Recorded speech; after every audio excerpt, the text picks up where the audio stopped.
अस्सलामुअलैकुम, welcome to my YouTube channel learning with जी। आज के लेक्चर में मैं आपके साथ लेक्चर नंबर 9 से स्टार्ट कर रही हूँ। मैंने अपनी प्रीवियस वीडियो में आपके साथ लेक्चर 1 to 8 तक डिस्कस किया था, डिफ़ाइन किया था। आई होप आपको वो वाली वीडियो मेरी समझ आई होगी, पसंद भी आई होगी। आज का लेक्चर जो है वो हमारा बेसिकली डिक्शनरी से रिलेटेड है। Dictionary are writers language tool. Writers जो हैं अपनी डिक्शनरी के अकॉर्डिंग जो है मीनिंग ढूंढते हैं, प्रोनाउंसिएशन ढूंढते हैं और फिर अपनी राइटिंग में उसको वर्ड्स को यूज़ करते हैं। तो इसकी टाइप्स यहाँ पे सबसे पहले तो टाइप्स ऑफ डिक्शनरी है। लेकिन सबसे पहले आपको मैं ये बताती हूँ कि डिक्शनरी होता क्या है, डिक्शनरी का क्या मतलब है।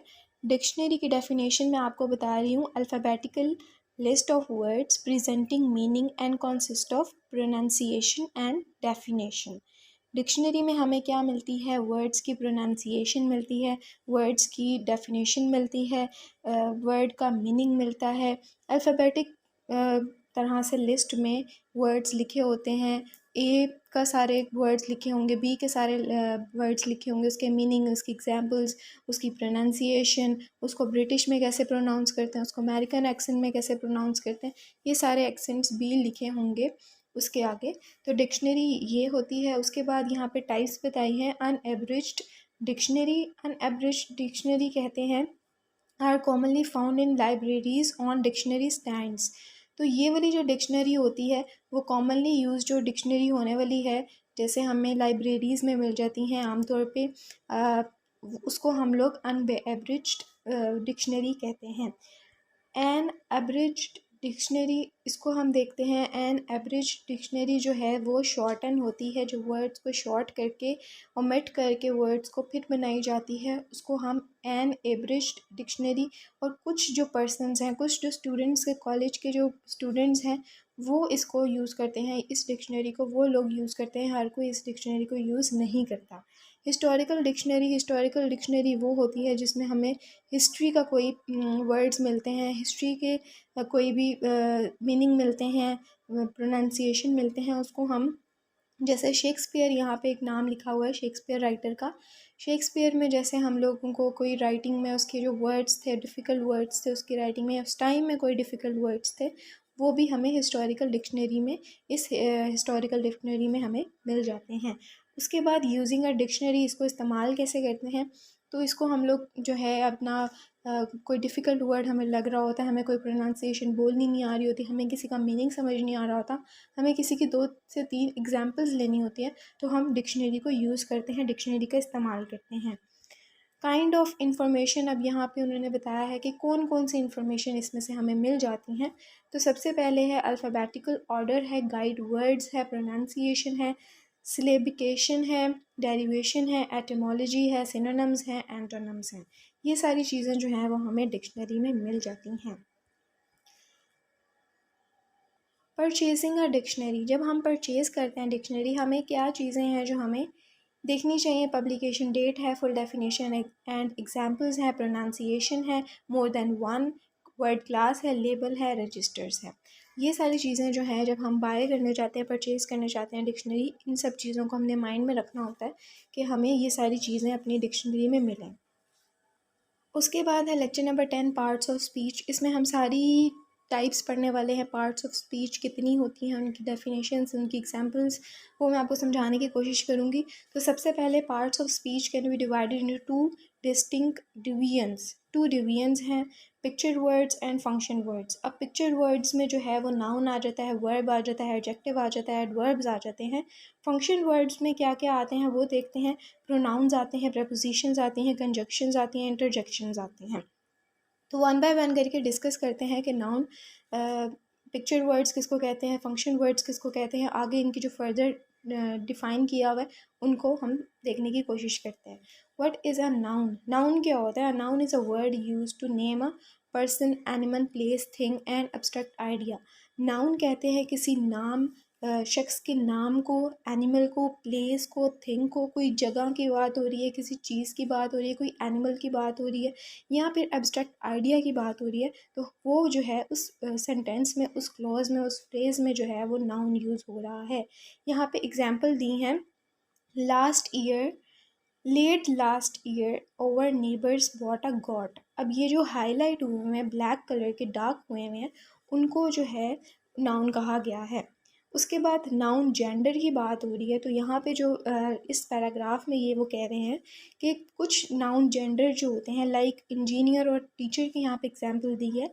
तो इस तरह के जो वर्ड्स होते हैं, इस तरह के जो नाउन होते हैं, उनको हम फीमेल कंसीडर नहीं कर सकते, उनको हम मेल कंसीडर नहीं कर सकते। अब हमें समझ नहीं आ रहा कि टीचर, अगर हम एग्जाम्पल ले रहे हैं, टीचर बोल रहे हैं, तो वो फीमेल टीचर की बात करें या मेल टीचर की बात करें। इसके लिए हम बेसिकली इसके आगे ईजी करने के लिए इसे हम लोग फीमेल टीचर या मेल टीचर का नाम ऐड करते हैं, ताकि थोड़ा क्लियर हो जाए कि मेल टीचर हैं या फीमेल टीचर है। इसी तरह अगर हम ऑथर की बात करते हैं, इसी तरह अगर हम लोग ऑथर की बात करते हैं, तो वुमेन के लिए हम लोग ऑथरस लगाएंगे। वेटर की बात करते हैं, मेल वेटर की बात करते हैं, तो फीमेल के लिए वेट्रेस लगाएंगे। तो इसी तरह के कुछ वर्ड्स ऐसे भी होते हैं जो इंजीनियर और टीचर टाइप के होते हैं, जिनको हम फीमेल और मेल से कंपैरिजन नहीं कर सकते। नाउन प्लूरल्स यहाँ पे दिए हैं, जिसके साथ एस और ई एस लगेगा, उसको हम लोग ऑब्वियस सी बात है प्लूरल्स में ऐड करेंगे। तो पोजेसिव नाउन्स वो होते हैं जिसके आगे ए अपोस्ट्रोफी होती है ना। किसी सेंटेंस के दरमियान में अगर हम लोग एस वाला चिल्ड्रंस लिख रहे हैं, लाइक हम लोग, तो यहाँ पे हमने जो अपोस्ट्रोफी यूज़ किया, वो जो अपोस्ट्रोफी वर्ड होगा, वो जो अपोस्ट्रोफी सेंटेंस में यूज़ होगा वर्ड, उसको हम पोजेसिव नाउन कहेंगे।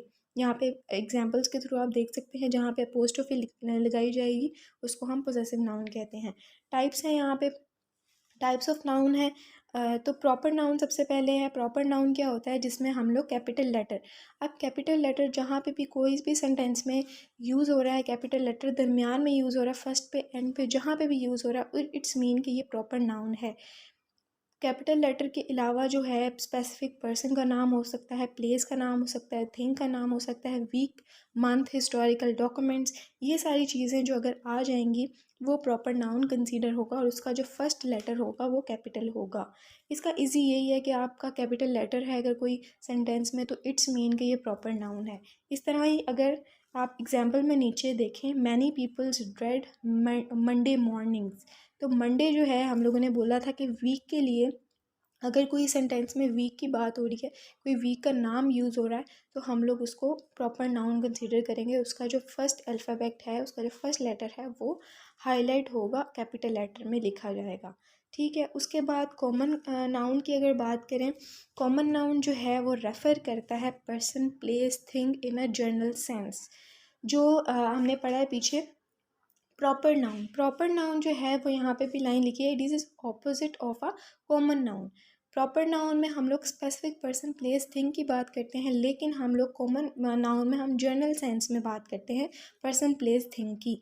तो इसकी यहाँ पे डेफिनेशन और यहाँ पे एग्जांपल्स लिखी हैं। हर जो भी पार्ट ऑफ स्पीच मैं आपको बता रही हूँ, उसकी डेफिनेशन और एग्जांपल्स आपको बताई गई हैं, ईजी वे में समझाने की कोशिश की गई है।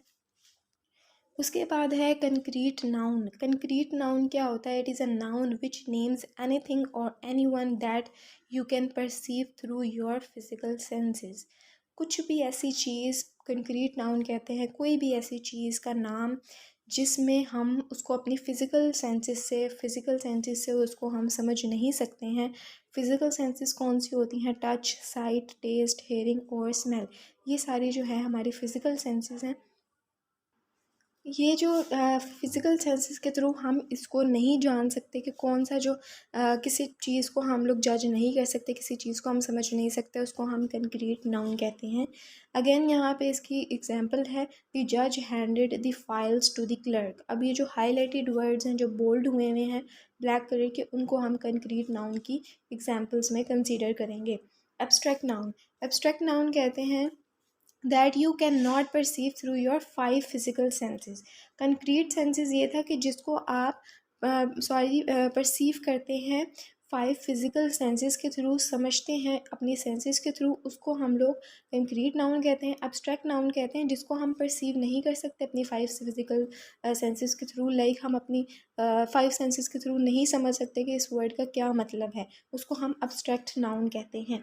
काउंटेबल नाउन वो होते हैं जिसको हम काउंट कर सकते हैं, फॉर एग्जांपल टेबल्स हैं, चेयर्स हैं, ये सारी चीज़ें जो हैं इनको हम टेबल को काउंट कर सकते हैं, चेयर को हम काउंट कर सकते हैं, वो जो है वो काउंटेबल नाउन में आएगा। नॉन काउंटेबल वर्ड कहते हैं, नाउन्स कहते हैं जिसको हम लोग काउंट नहीं कर सकते, लाइक वाटर इसकी बेस्ट एग्जांपल है, ऑक्सीजन है, फर्नीचर है, इन चीज़ों को हम लोग काउंट नहीं कर सकते। कलेक्टिव नाउन की बात करें, कलेक्टिव नाउन कहते हैं कि जिसमें हमारा सम सॉर्ट ऑफ ग्रुप और कलेक्टिव पीपल, एनिमल्स, थिंग्स, जिसमें हमारा ग्रुप बन जाता है। ग्रुप किस चीज़ का होता है? एनिमल्स का, पीपल्स का, थिंग्स का, इन सब का ग्रुप बना दिया जाता है और फिर ग्रुप का जो नाम रख दिया जाता है उसको हम कलेक्टिव नाउन कहते हैं। फॉर एग्जांपल यहाँ पे द क्लास, अब क्लास है, बहुत सारे स्टूडेंट्स हैं उस क्लास में, ठीक है। हम एक एक स्टूडेंट को इंडिविजुअली उसका नाम नहीं लिया जाएगा, हम पूरी जो स्टूडेंट्स को कहा जाएगा कि ये क्लास है। तो इसी तरह से हमने पूरे ग्रुप का नाम बना दिया और एक नाम बना दिया, उसको हम लोग कलेक्टिव नाउन में लिखेंगे। What is verb? वर्ब किसको कहते हैं? वर्ब कहते हैं आपका जो काम करने का तरीका होता है, आपका जो काम होता है, काम जो कर रहे हैं आप, उसको हम लोग वर्ब कहते हैं। It is the most important part of the sentence. A verb or compound verb asserts something about the subject of the sentence and express actions। आपके जो एक्शंस हैं, आपके जो इवेंट्स हैं, आपके जो स्टेट ऑफ बीइंग है, मेंटल एक्शंस जो हैं, आपके फिज़िकल एक्शंस जो हैं, स्टेट ऑफ बीइंग जो है, उसको हम वर्ब कहते हैं। लाइक फॉर एग्ज़ाम्पल अगर हम कहें कि जो हमारी थिंकिंग होगी वो हमारी मेंटल एक्शंस में आएगी, जो हमारी टच करना होगा किसी चीज़ को वो हमारा ड्रिंकिंग होगा, प्लेइंग होगा, ये सारी चीज़ें जो हम काम कर रहे हैं उसको हम वर्ब कहेंगे। What is adjective? एडजेक्टिव जो होता है बाय डिस्क्राइबिंग, आइडेंटिफाइंग और क्वांटिफाइंग वर्ड्स, जो हमें डिस्क्राइब करता है, आइडेंटिफाई करता है, क्वांटिफाई करता है वर्ड्स को, उसको हम एडजेक्टिव कहते हैं। यहाँ पे इसकी एग्जांपल है एडजेक्टिव की, वो आप लोग देख सकते हैं। यहाँ पे सेकंड पे है पोजेसिव एडजेक्टिव। इसमें क्या होता है कि नाउन की जो ऑनरशिप होती है उसको हम पोजेसिव एडजेक्टिव कहते हैं। फॉर एग्जांपल कि हमने नाउन यूज़ किया, नाउन हमारे पास क्या था? नेम, प्लेस, थिंग, और एनिमल का नाम, ठीक है। अब हम लोगों ने इसमें पोसेसिव एडजेक्टिव में हम लोगों ने जो ऑनर का नाउन का जो ऑनर है उसको हम पोसेसिव एडजेक्टिव कहेंगे।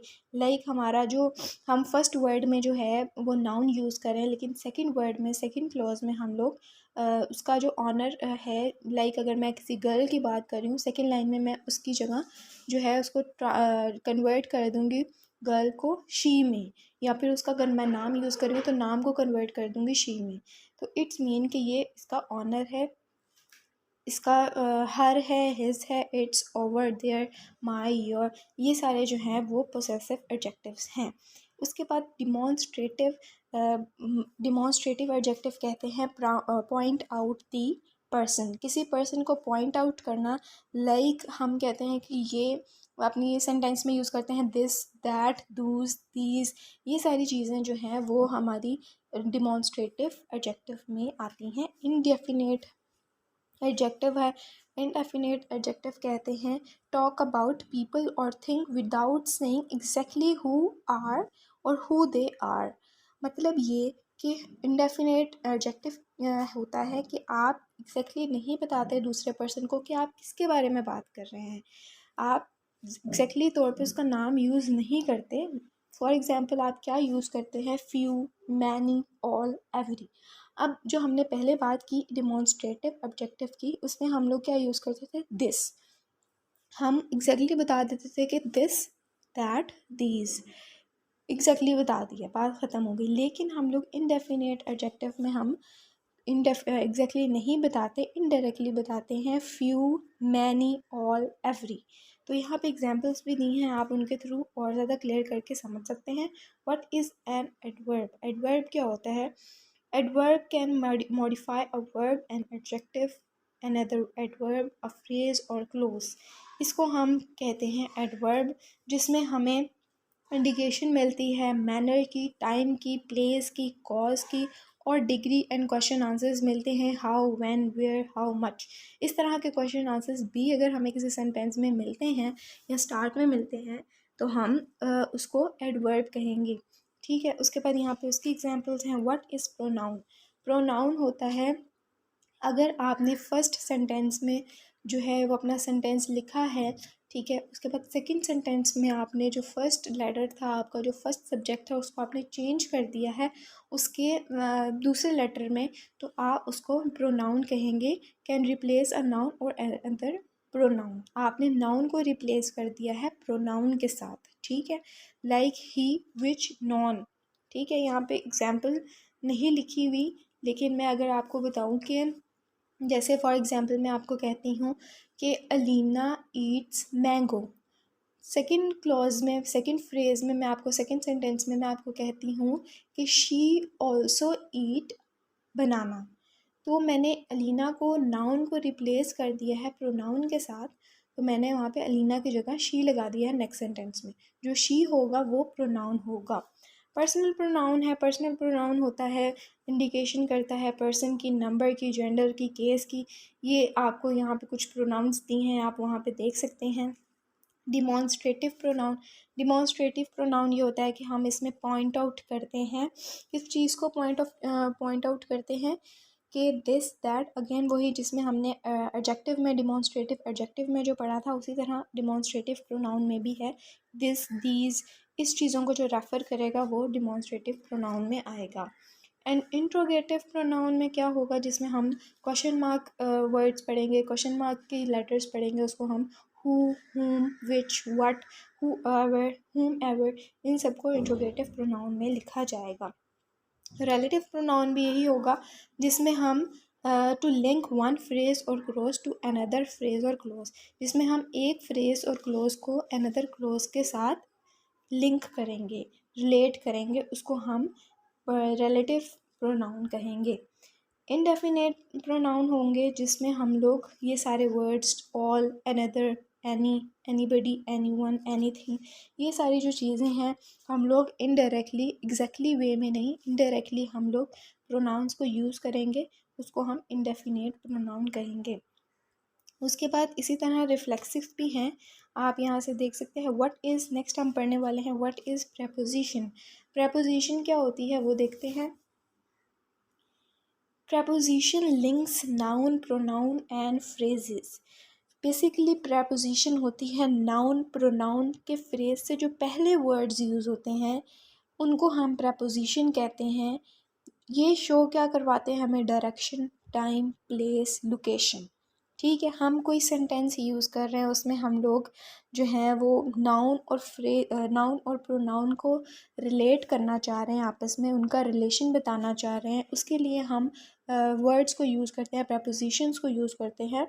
तो वो किस तरह के होते हैं, like, in, at, on, of, and, to, ठीक है। इस तरह के जो वर्ड्स होंगे उनको हम प्रपोजिशंस कहते हैं। हमें एक सेंटेंस हम लिखते हैं, हमें समझ नहीं आता, हमने इसमें एट यूज़ करना है, हमने इसमें इन यूज़ करना है, तो ये सारी चीज़ें जो होती हैं हमें इंडिकेट कराती हैं डायरेक्शन की, टाइम की। जिस सेंटेंस में टाइम की बात हो रही है उसमें हमने उसके अकॉर्डिंग प्रपोजिशंस को यूज़ करना है। जिस सेंटेंस में किसी प्लेस की बात हो रही है तो हमने उस पर उसके अकॉर्डिंग प्रपोजिशन को यूज़ करना है। तो बेसिकली जो नाउन और प्रोनाउन से पहले फ्रेज़ में यूज़ की जाती हैं, पहले जो यूज़ की जाती हैं उसको हम प्रेपोजिशंस कहते हैं। उसके बाद यहाँ पे व्हाट इज़ कंजक्शन। कंजंक्शन कहते हैं दो क्लोजेस, दो फ्रेजेस, दो सेंटेंसेस के दरमियान में जो रिलेशन किया जाता है, जो कंपैरिजन किया जाता है, कौन से वर्ड्स यूज़ करके, एंड, व्हेन, बट, इस तरह के जो वर्ड्स यूज़ करके दोनों क्लोजेस का डिफरेंस किया जाता है, कंपैरिजन किया जाता है, उसको हम कंजंक्शन कहते हैं।